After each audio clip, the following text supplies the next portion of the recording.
మేమంతా చాలా బాధ్యతగా వ్యవహరించాం. ఎక్కడ ప్రజలు ఆందోళన చెందకుండా, ప్రజలను రెచ్చగొట్టకుండా, మా చేతనైనంత వరకు శాంతి భద్రతల సమస్యలు రాకుండానే ఇది 90% చూస్తుంటే, పరిస్థితులు చూస్తుంటే యాక్సిడెంట్గా ఉన్న ఎవరు ఆందోళన చెందకండి. ఆ 10% ఒకవేళ హత్య అయితే కనుక ఖచ్చితంగా దీని గురించి కూలంకుషంగా విచారణ జరిగేదాకా మేము వదలమని మేము ఆల్రెడీ ప్రకటించాం. ప్రభుత్వం కూడా వెంటనే గౌరవ సీఎం గారు, అలాగే గౌరవ లోకేష్ గారు, గౌరవ హోంమంత్రి వంగలపూడి అనిత గారు దీని మీద స్పందించి పోలీసు వారికి కూడా స్ట్రిక్ట్ ఇన్స్ట్రక్షన్లు ఇమీడియట్గా దీని వెనక ఎవరున్నారో తీసుకురమ్మని వారు ఇవ్వటం. ఈ ఆంధ్ర తెలంగాణ రాష్ట్రాల క్రైస్తవ సమాజం తరపున వారి ముగ్గురు కూడా హృదయపూర్వక ధన్యవాదాలు తెలియజేస్తున్నాను.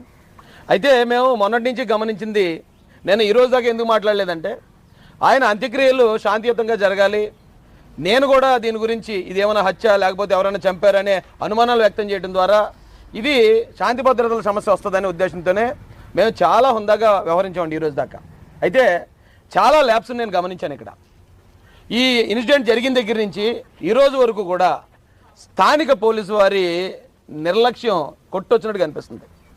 ఈ రోజున మేము ఎవరైతే సిట్ ఆఫీసరు దేవకుమార్ గారిని మేము కలుసుకోవడం జరిగింది. ఆయన చాలా క్లియర్గా ఉన్నాడు.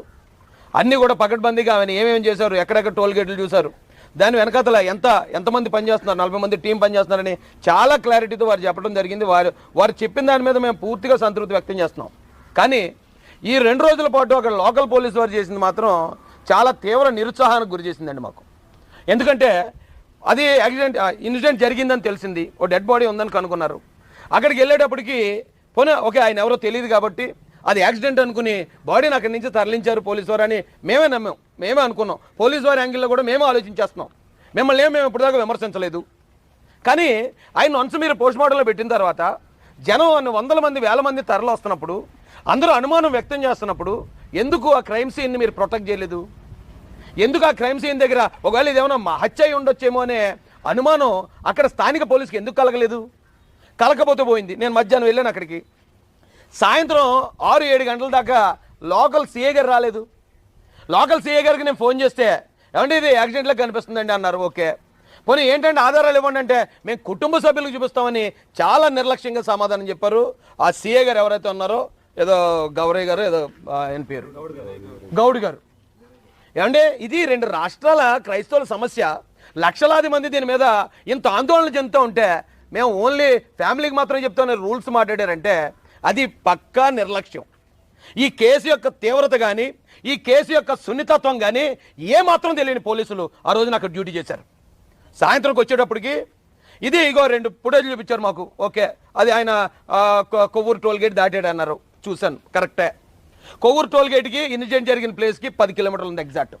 ఆయన బండి మీద 60లో వస్తే ఖచ్చితంగా 10 నిమిషాలుగా అక్కడికి వచ్చేస్తారు, అది కరెక్టే. ఆ 10 నిమిషాల తర్వాత అక్కడ యాక్సిడెంట్ 11:42కి సీసీ రికార్డ్ అయింది, బండి పక్కకి వెళ్ళిపోయినట్టు. సో దారిలో ఏమీ జరగలేదని నమ్మాం మేము. పోలీసు వారు కూడా ఇదిగో ధూళి రేగిందండి, ఇది యాక్సిడెంట్ అండి అన్నారు, అది నమ్మాం. నమ్మిన తర్వాత ఎవరు ఆందోళన పడకండి, ఇది చూడడానికి అలాగుంది, ఇంకా ఎంక్వైరీ జరుగుతుందని ప్రజలందరినీ శాంతపరిచాం మేము. మీకు ఏమైనా ఆటంకం కలిగించామా? డెడ్ బాడీ మీరు ఏదన్నా ఇక్కడ తేల్చేదాకా డెడ్ బాడీ కదలదని మేము ఏమన్నా పోలీసు వారి విధులకు ఆటంకం కలిగించామా? మీరు ఏం చెప్తే అదే విన్నాం, ఏం చెప్తే అదే నమ్మాం. ఇప్పుడు ఎన్ని రోజులు అయింది ఏమంటే ఇక్కడి నుంచి ఇక్కడ ఈ ప్రాంతంలో పనిచేసిన కొంతమంది పోలీసులను ఇమ్మీడియట్గా సస్పెండ్ చేయాల్సి ఉంది. మొట్టమొదట సీఏ గారిని సస్పెండ్ చేయాలి. రెండోది ఇక్కడ నుంచి ఇది యాక్సిడెంట్ అని చెప్పి గౌరవ నారా లోకేష్ గారికి ఎవరు ఇన్ఫర్మేషన్ ఇచ్చారు, ఎవరు ఇచ్చారో వాళ్ళని ఇమ్మీడియట్గా సస్పెండ్ చేయాలి. ఎందుకంటే నిన్న ఎస్పీ గారు ఆయన ప్రెస్ మీట్ పెట్టినప్పుడు ఇది ఇంకా యాక్సిడెంట్ అని మేము కన్ఫర్మ్ చేయలేదు, అనుమానాస్పద మృతాన్ని మేము ఎంక్వైరీ చేస్తాం అన్నారు. మీరు అనుమానాస్పద మృతాన్ని ఎంక్వైరీ చేస్తాం అన్నమాట మాకెందుకు చెప్పలేదు? లోకేష్ గారికి ఎందుకు చెప్పలేదు?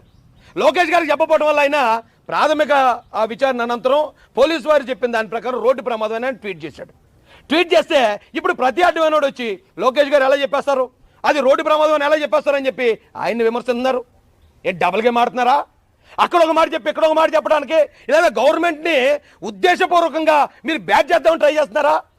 ఆ పోలీస్ అధికారులను అడుగుతున్నాను నేను, ఎవరు చెప్పారు ఇది యాక్సిడెంట్ అని? అక్కడ యాక్సిడెంట్ అని చెప్పిన తర్వాత మీరు ప్రెస్ మీట్ పెట్టి ఇప్పుడు దాకా ఇది యాక్సిడెంట్ అని ఎందుకు ఆధారాలు చూపించలేదు? అక్కడ ఏదైతే కొవ్వూరు టోల్ గేట్ ఉందో ఆ టోల్ గేట్ దగ్గరకు వచ్చేటప్పుడు ఆయన అటు ఇటు నడుస్తున్నాడు, అటు ఇటు ఊగుతుంది, అంతకుముందు ఏదో జరిగిందని అనుమానం వ్యక్తం చేస్తున్నప్పుడు ఇన్ని రోజులు పట్టిందా మీకు కొవ్వూరు టోల్ గేట్ నుంచి అనంతపల్లి టోల్ గేట్ దాకా ఉన్న ఆ సీసీ కెమెరాలు రిలీజ్ చేయడానికి? అనంతపల్లి టోల్ గేట్ దగ్గర ఇతను అలాగే వచ్చాడా? ఆ బ్లింకర్ వెలుగుతుందా, హెడ్ లైట్ వెలుగుతుందా, అది బయటపడడానికి ఏమైందా మీకు?